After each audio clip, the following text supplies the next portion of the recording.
I want to say thanks to everybody that's actually put effort into Georgia's rehab. We've actually been having some awesome outcomes. Today is actually day 5. Today is Monday morning. It's about 8:30 in the morning that we're starting. We started a little bit late, but it was more of me, trying to get everything together. But other story. So what I want to let y'all guys know is, like I said, day 5 of Georgia's rehab. We've arrived here at Brackenridge Park in close to downtown San Antonio, and today he's actually working with one of my pack members, Minchie, which is the youngest member of our pack. And the reason I chose her is because she actually chose him. She's shown a lot of submission to him, a lot of respect, and she would be the first one out of my pack to actually start working with him. And then once we go further deeper into the rehab, you're going to start seeing us bringing the pack together. But in order for us to do that, we have to go ahead and begin with at least one member to be the ambassador to everybody else. So if y'all guys want to go and come this way, we're going to go and show you what we've been doing. So normally what everybody does with George is, showing a lot of love, affection, giving him his, giving him the leeway or the ability to do everything that he wants. So for rules, boundaries, and limitations, the rule is when I open this door, you are not to come out. The limitation is how far you can come. I don't mind him coming to the door. I just don't want him all the way out. And then of course, limitations, that's something else. But so right here, this is Minchie. I don't want that. So this right here is good. See, when I do that, there you go. That's what I want. This is what I'm looking for when I'm working with a dog. I want full, there you go.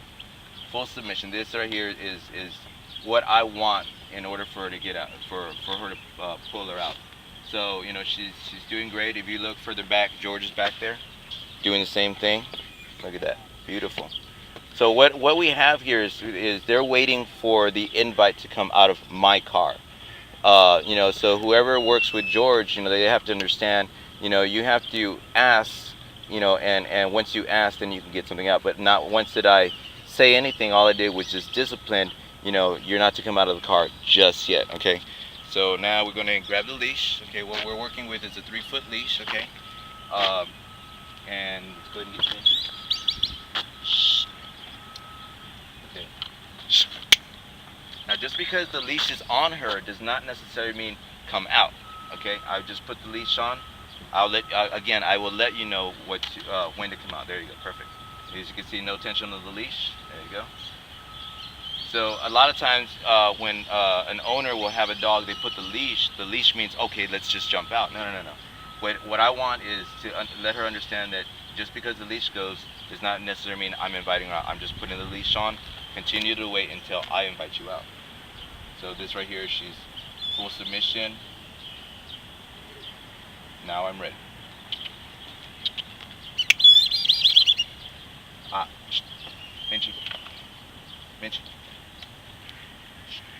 Minchie. Now if you see George is all set and ready to go. You see that? So again, I'm going to go ahead and grab the leash.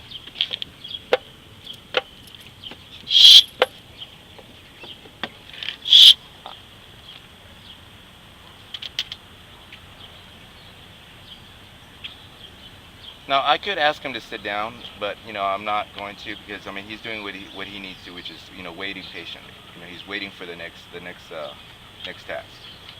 But just looking at him, he's should I sit down? Should I not sit down? But you don't necessarily have to have him sit. Loose leash. He's doing it all on his own.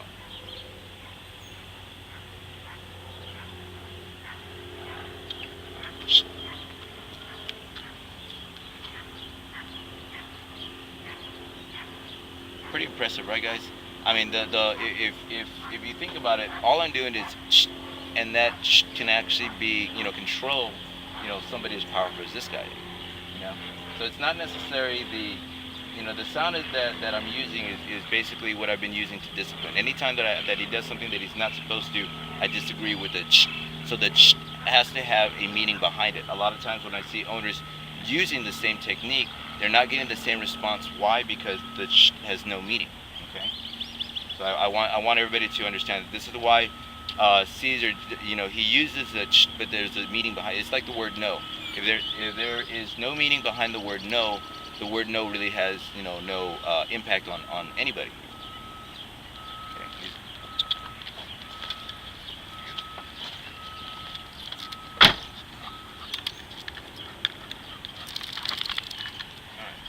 So what we're gonna do is we're gonna go ahead and take a short walk. Now, here at the river, you want to take a look this way. We've got a lot of waterfowl. Okay, so waterfowl can actually be exciting for. Let me just go and switch this guy. So waterfowl can be a little exciting for a dog, especially someone like George. George, from what he's told me, is pretty much I used to hunt, to survive. Before them finding him at the shelter, or actually bring him to the shelter, he used to hunt for food.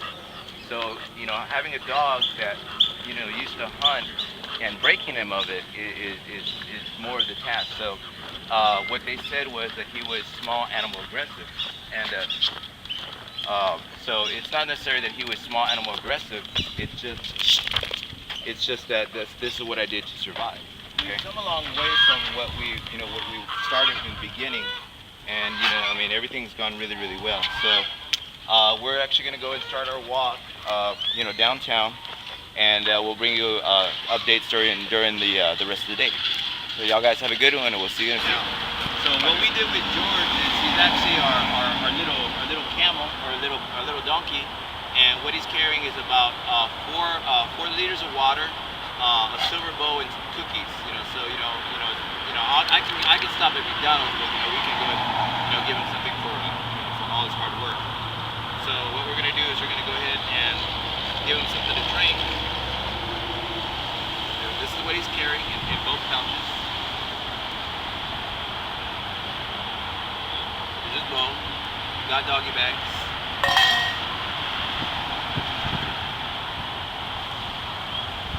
And then the liter of water. So the reason I'm taking both of them out is because I don't want to overload them on one side, but I do want to get him a little bit more relaxed after all that work that he's been doing. This is the first time that he's actually sharing water. He's not being dominant about the water. He's not being aggressive. He's not being mean to her. He's just be sharing. So that's what I want. I want to create unity between him and other dogs. For what I said before about him is that before he met the rescue organization, he had to survive for food, which means that he had to pretty much stand his ground in order to survive. So seeing him actually sharing a bowl of water with somebody else, that's really good in my book. We got bikers here. Yeah. Morning, guys. Morning. Pretty good. So even though we have bikers go by, I want to be sure that he's not aggressive or trying to hunt or trying to chase. So he's doing exactly what he should. Staying by me. Getting ready to get loaded up. We're about to head out again. So we're ready to work. So if you want, just follow me for a second, and that way you can see him walking with a fellow pack member.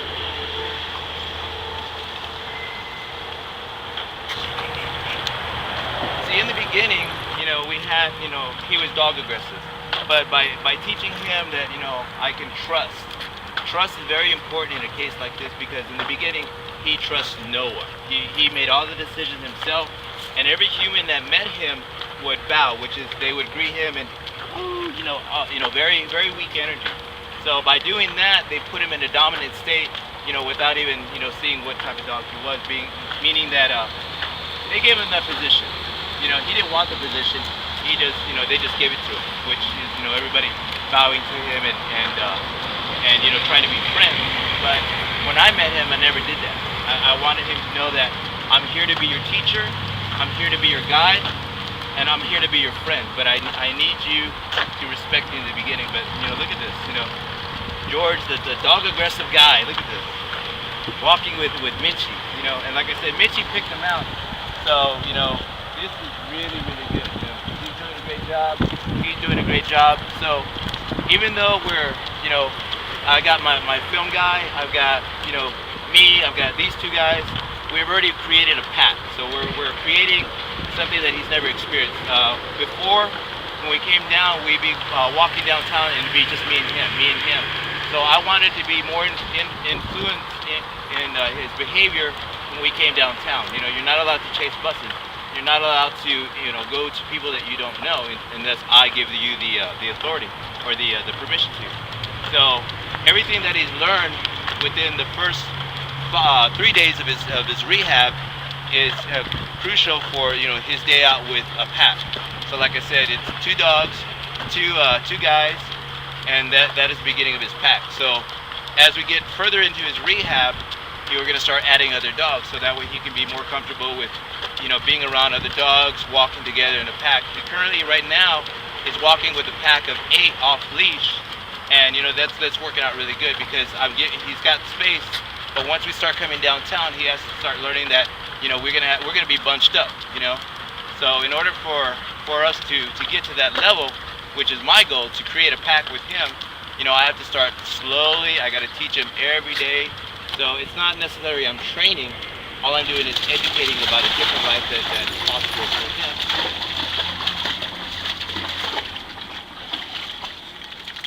Okay guys, so as you can see,